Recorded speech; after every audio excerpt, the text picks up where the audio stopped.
Hello and welcome, foolish mortals. It's Halloween time again, the most wonderful time of year.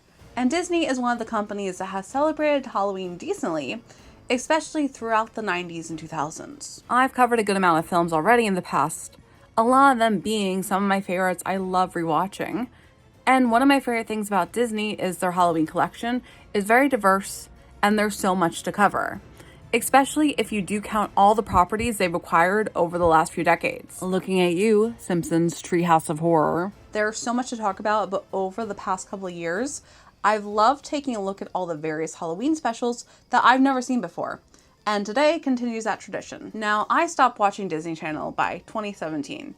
Girl Meets World was the last series I actively watched on the channel, and outside of the movie franchises like Zombies or The Descendants, I literally have no idea what's on the channel anymore and who the well-known actors are. So, knowing that, when I found this Disney Channel Halloween House Party special available to watch on Disney Plus, I was genuinely confused. The only actors I recognized were Caroline Rhea, best known to us millennials as the wonderful Aunt Hilda from Sabrina the Teenage Witch, but of course, in regards to Disney connections, Phineas and Ferb, and the few actors from the newest Descendants films, Ruby Rose Turner and Kylie Contrell. There were other actors featured in this that did go on to do the various zombie/descendant films, but I didn't recognize them until I was looking at the cast list later on. I went into this blind, literally, not sure what to expect, and within the first few minutes, I was just reminded that I'm not the demographic for this at all. And I didn't feel like I was watching something from Disney, but instead I felt like I was watching a show on Nickelodeon. And for the longest time, all of the series between Nickelodeon and Disney were always so different and defined. Nickelodeon was always the place where you'd find the wacky, gross-out humor, and Disney was more of the upscale, classy, clean-cut channel. And I know I'm getting ahead of myself here, but once I learned that this special was made in 2020, things made a little more sense. It's crazy that it's been 5 years ago at this point, but this time capsule is still present. Disney Channel Halloween House Party was a special created at the time when everyone was still dealing with the peak of the pandemic, so it makes sense that it was presented as a piece of media reflecting the times, but instead of a cozy classic Halloween special, I felt like I was watching an episode of All That, or The Amanda Show, or So Random, which was Disney's attempt of making their own version of All That, which had been successful on Nickelodeon for over a decade at that point. I couldn't get into So Random, or Sunny with a Chance at all, but that's a deeper rabbit hole discussion for another time. Even though the references were all about Disney media, and featured Disney actors, it just didn't feel on brand at all to me.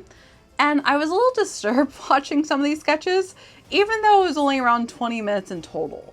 Within the 23-minute timeline, there are 7 sketches in total, and 1 music video, as well as our host who doesn't introduce himself at all, but instead only introduces his other brothers, which is him green-screened and dressed like David as pumpkins, Dwayne "The Rock" Johnson, and I honestly don't know the other reference.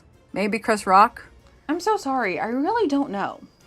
Anyways, his whole shtick is he supposedly has a new Halloween song to sing, but keeps getting interrupted until they run out of time, so the song is never sung at the end. I'm old. I didn't know his connection to Disney, even though I looked it up later, and his name is Toby Winham, and was a part of this Just Roll With It improv comedy show that was on Disney from 2019 to 2021. Knowing that information, it makes sense now why he was a host for this special, but for those who just stumbled upon it randomly like I did, and who don't know the background information, he's just a random guy. Like I said, there's 7 sketches that literally felt like they were all taken from the terrible creator from Nickelodeon's projects, he shall not be named, instead of the cozy classic Disney that's made for everyone, not just for kids. That being said, I did laugh a little at some of the stuff. I was just very confused watching it all. A little more research later, and I saw it was directed and written by Trevor Moore, who is best known for the Whitest Kids You Know show that was on Fuse TV back in the early 2000s. A show made for adults and filled with stupid MTV-style humor. I miss Fuse TV. That was such a unique channel in my teenage years. As well as the 2 other writers who also worked on Just Roll With It. So I have to check that out in the future to potentially understand things more. And hilariously enough, I saw that separately, Trevor Moore did his own Trevor Moore Quarantine show earlier in the year. People had all the time in the world since everyone was shut in lockdown for a couple months, but I still think it's so funny that these sketch comedy writers ended up working on a Disney Channel kids show as well. The sketches are only a couple of minutes long and are as follows. A Descendants 17 trailer, where they talk about how much they milked the franchise, that now Dr. Doofenshmirtz, step-nephew, is a part of it. Talk about copying on Once Upon a Time here. I did think that this was a little funny, and it's ironic that Ruby Rose Turner was the one playing Mel when she's now a part of the franchise herself as the Queen of Hearts, but overall this didn't scream Halloween to me, and instead was just a cute little any time of year comedy spoof. This next one at least is a little more on brand. A Day in the Life as a Ghost. It's a mockumentary style setup similar to What We Do in the Shadows, where a ghost is annoyed that the new family that moved in is excited that the house is haunted, and instead of her being successful at continuing to haunt them, she ends up being more of a maid and babysitter and complains to the camera crew about it. This was one of the stronger sketches, but still felt more like YouTube humor instead of the classic Disney humor I've known.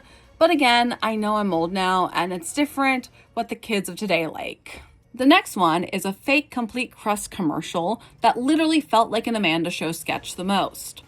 This was gross and stupid and has nothing to do with Halloween at all. I really didn't like this one. Then there's a break for the Halloween House Party music video sung by Chandler Kinley. It's a cute song and video, but of course it's all about having a house party and dressing up as home since no one could go out this year. Even though by this point the restrictions were a bit more lifted, I know we all lived during this time, but it's crazy to look back now, even though it was still so recent. At least I was able to recognize a lot of the zombie cast members in this one.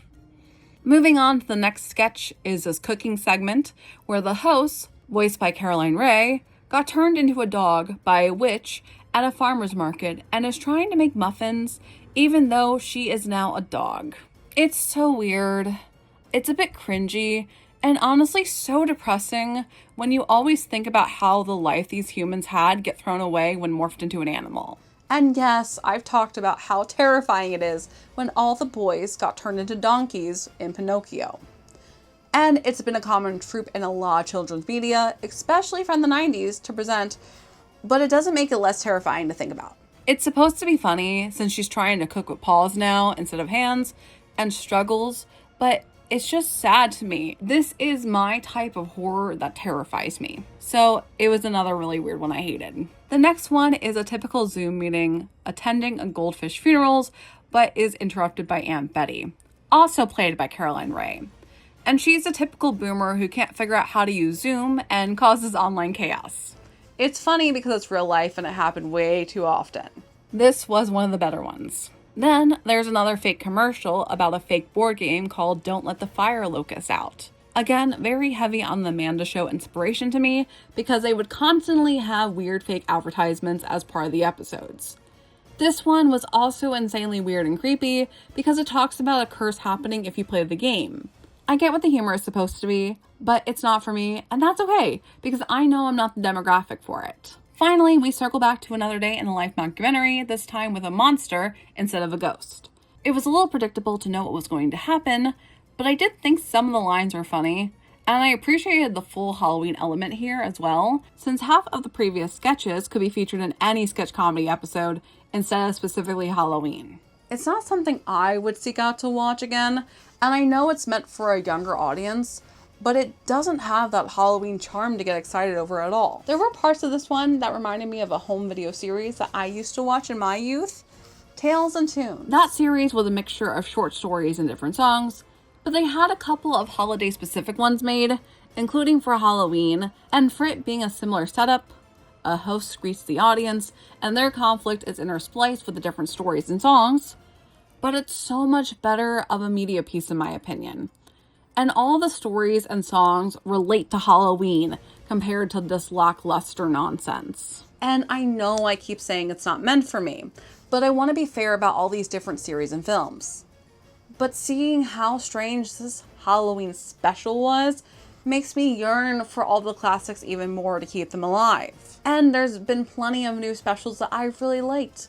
I talked about Mickey's Spooky Stories and Tricks or Tales last year, And if you want to see that review, I'll leave a link in the description below. This one just didn't connect for me at all, and that's okay. Not everything is made for everyone. There was also a holiday house party that came out later in December of that year, so I might have to check that out as well, even though my expectations will be non-existent. But until then, you can stay tuned for some more Halloween fun. And as always, I hope you have a magical day, and I'll see you real soon.